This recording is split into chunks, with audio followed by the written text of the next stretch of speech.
Minkälaisissa tilanteissa WordWorldia käytetään sun opetuksessa? Opetan OPVassa, eli opiskeluvalmiuksia tarjoavissa opinnoissa. Ja meillä on siellä lukemisen ja kirjoittamisen taidot, suomen kielen taito, myös tämmöiset niin digi- ja näppäintaidot usein ohjelmassa. Et tosi paljon yksilöllisesti tehdään opiskelijoille ohjelmaa ja muuta.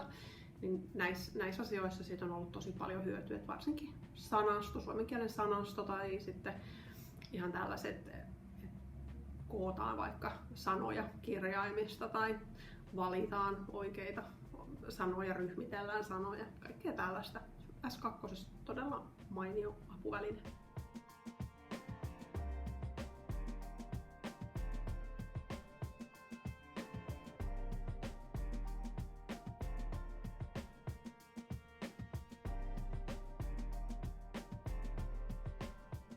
Mitä tavoitteita opetuksessa on silloin, kun WordWorldia käytetään?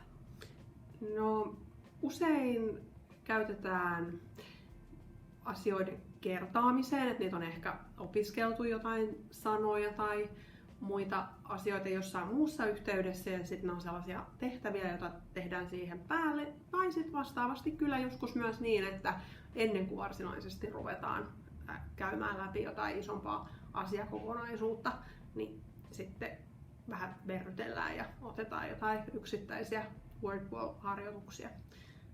Niiden varaa ihan hyvin pystyy rakentamaan kokonaisen oppitunnin, mutta myös sit tarjoamaan välipaloina tai vaikka sitten laittaa opiskelijalle linkin niin, että voi itse tehdä kotona niitä tunnin ulkopuolella.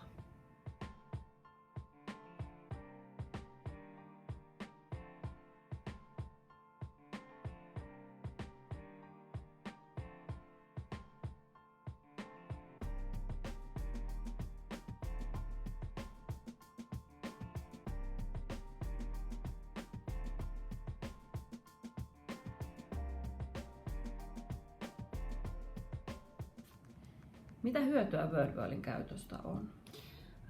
Paljonkin. Opettajalle siitä on se hyöty, että sen kanssa on hirveän helppo ja nopeata tehdä uusia tehtäviä. Pystyy itse ideoimaan, pystyy tekemään sellaista kuin haluaa.